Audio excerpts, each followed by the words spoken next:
알 수 없는 알고리즘 무시하기. 트라우마의 또 다른 특징 중 하나는 침습적 반추다. 나의 의도와 상관없이 떠올리고 싶지 않은 기억이 자꾸 떠오르는 것을 침습적 반추라 한다. 나는 손절 이후 어느 정도 시간이 지났음에도 수시로 그날의 기억을 떠올렸다. 밥을 먹다가, 운전을 하다가, 또는 그냥 아무 생각 없이 앉아 있는데도 의지와 상관없이 떠오르는 기억을 막을 방법이 없었다. 느닷없이 폭락하는 시세창, 투자금을 모두 잃을지도 모른다는 공포, 손절 이후 좌절감에 힘겨워하던 모습이 잔잔한 의식에 큰 파장을 일으켰다.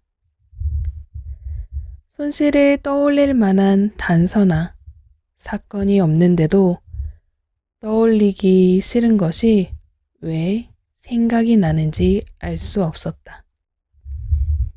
특별히 자주 생각나는 시간대가 있는 것도, 장소가 있는 것도 아니었다. 유튜브의 추천 영상 알고리즘처럼 규칙이 무엇인지 도저히 알 수 없었다.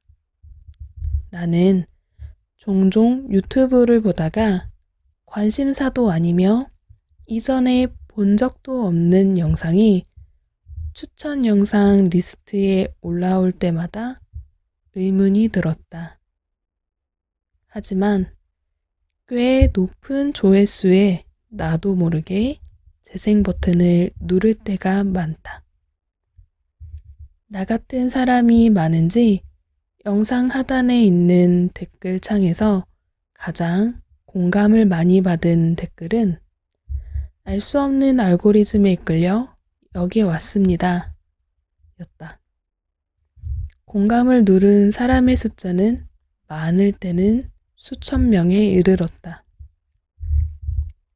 이들도 나처럼 자신의 관심사도 아니며 이전에 본 적도 없는 영상이 유튜브의 무의식에서 의식 수준으로 떠올랐을 때 자연스럽게 관심이 갔고 플레이 버튼을 누른 것이다. 하지만 플레이리스트에 있다고 무조건 봐야 하는 것은 아니다. 많은 이들이 미지의 알고리즘에 따라 떠오르는 영상의 플레이 버튼을 아무 생각 없이 누른다. 그렇게 자신의 의지와 상관없이 관심도 없는 영상에 시간을 보내는 경우가 많다.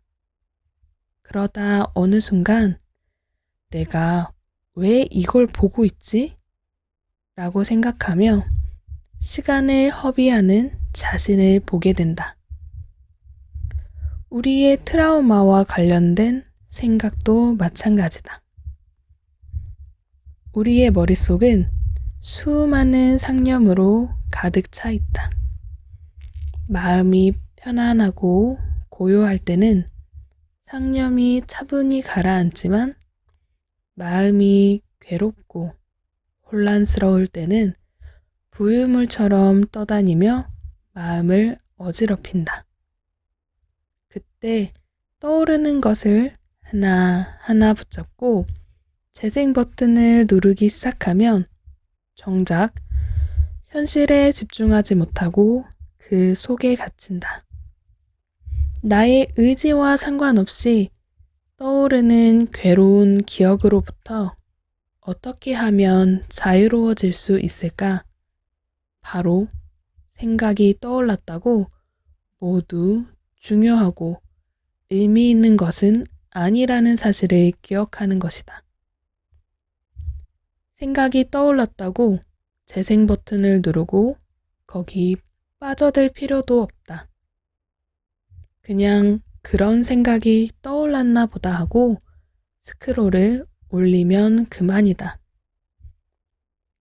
그러면 자연스럽게 그 생각은 흘러가고 다른 생각이 재생 목록에 들어올 것이다. 또 다른 방법은 현실에 집중하는 것이다. 지금 내가 있는 주변 환경에 주의를 돌리자. 내가 누군가와 대화를 나누고 있었다면 다시 그 사람이 하는 말에 귀를 기울이면 된다. 혼자 있는 상황이라면 눈앞에 보이는 사물의 모양과 색깔, 앉아있는 의자의 감촉을 느껴보자. 인간은 한 번에 두 가지를 생각할 수 없다. 다른 생각을 하면 자연스럽게 과거의 기억에서 벗어날 수 있다. 그러면 떠오르는 생각에 끌려다니지 않고 고통스러운 과거의 기억에서 조금은 자유로워졌다는 것을 느낄 수 있다.